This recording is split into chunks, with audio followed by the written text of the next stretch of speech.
Welcome student. आज का जो हमारा टॉपिक है भाई बहुत ही इम्पोर्टेंट टॉपिक है।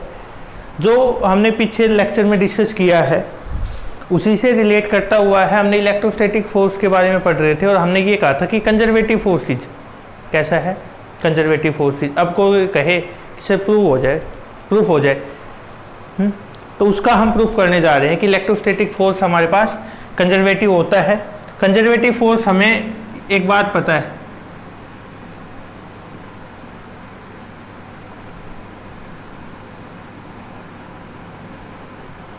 एक पॉइंट ए मान लिया, एक point B.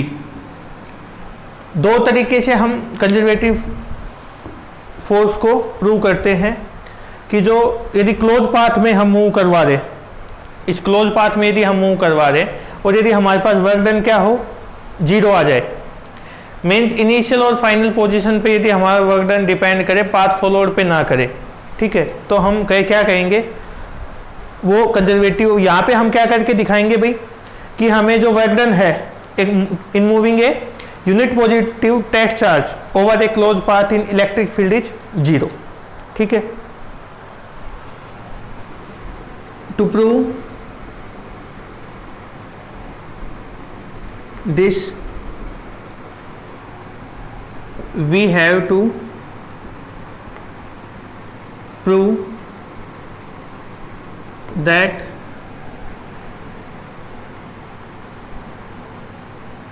work done in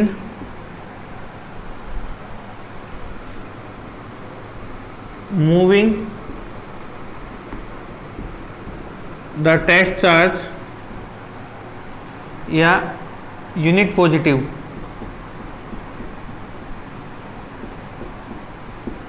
positive charge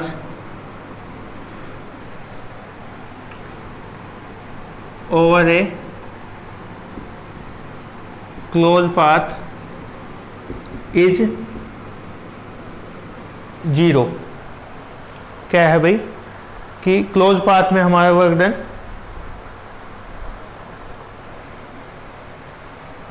in electric field, और लिख लो भाई, इन इलेक्ट्रिक फील्ड, इधर फील्ड देखिएगा,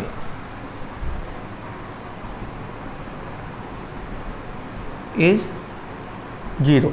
उसको हम क्या कहेंगे कि हमारा जो वर्क डन है वो कैसा है, जीरो। हमारा जो फोर्स है सॉरी वो क्या है, कंजर्वेटिव। ठीक है, इसमें हमने क्या क्या करना है भाई, work done in moving the charge from A to B is given by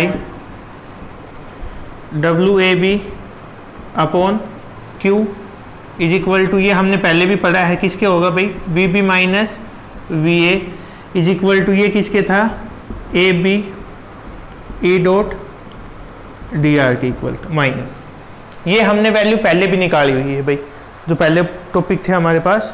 और यहाँ पे सॉरी भाई लेंथ है तो DL मानो आप इसको, DR की बजाय DL स्मॉल लेंथ मान ली, और ये आप लेंथ इसके साथ साथ यहाँ पे L, यहाँ पे मैंने क्या मान ली, L डैश।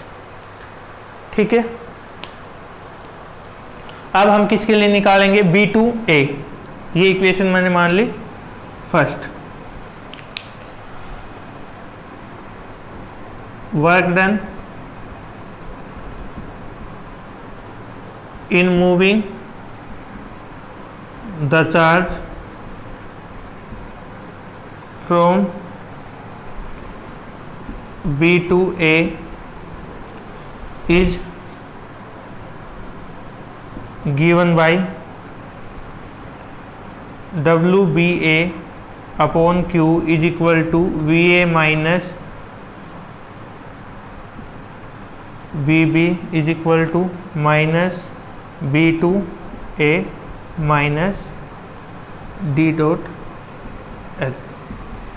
ये वैल्यू हमारे पास भाई आ चुकी। ठीक है, ये हमने इक्वेशन क्या मान ली, सेकंड इक्वेशन हमने इसके अंदर कंसिडर कर ली। ठीक है, अब देखिए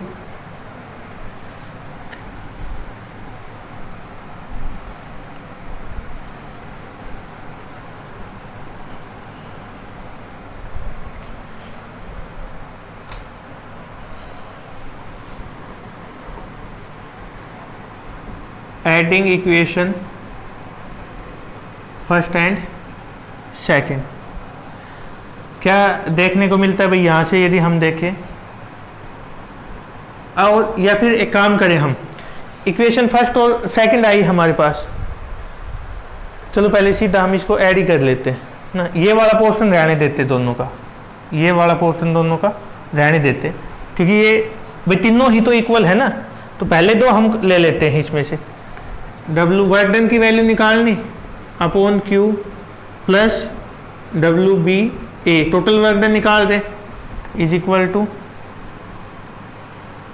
VB minus VA plus VA minus VB। तो ये दोनों इन दोनों के साथ कैंसिल, ये वैल्यू क्या आ गई 0। WAB upon Q plus WBA upon Q, ये वैल्यू हमारे पास किसके इक्वल आ गई 0 के इक्वल। ठीक है, इसका मतलब क्या हुआ,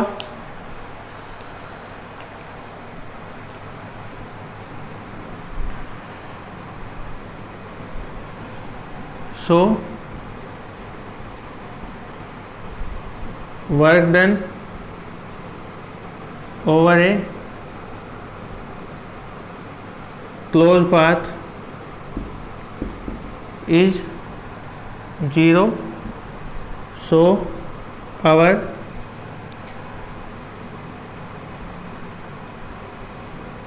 electrostatic force is conservative.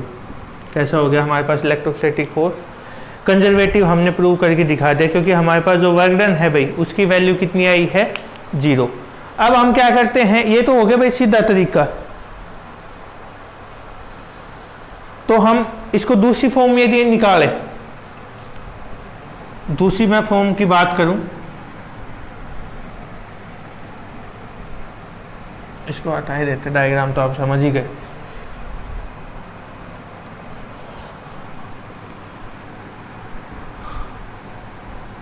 Another form हम लेके चले। अब हमें क्या करना है भाई, जो फर्स्ट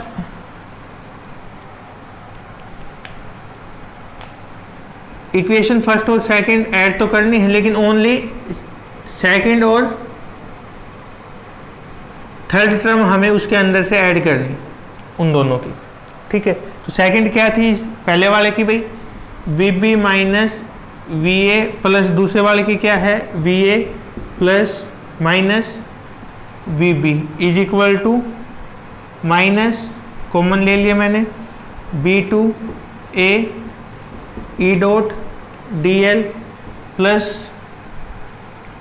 E डॉट DL, पहले में क्या था A2 B, दूसरे में B2A, और ये वैल्यू क्या आ गई भाई हमारे पास 0।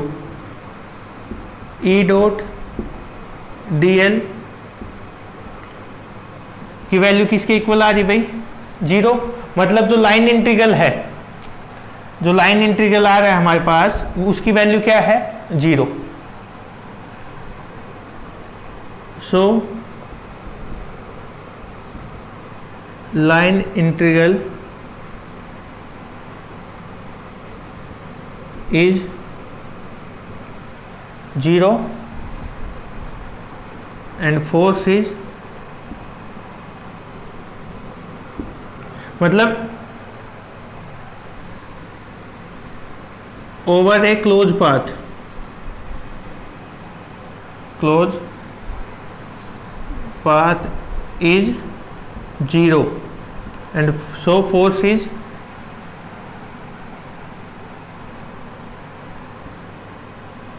कंजर्वेटिव। फोर्स कैसा हो गया हमारे पास कंजर्वेटिव फोर्स होगा।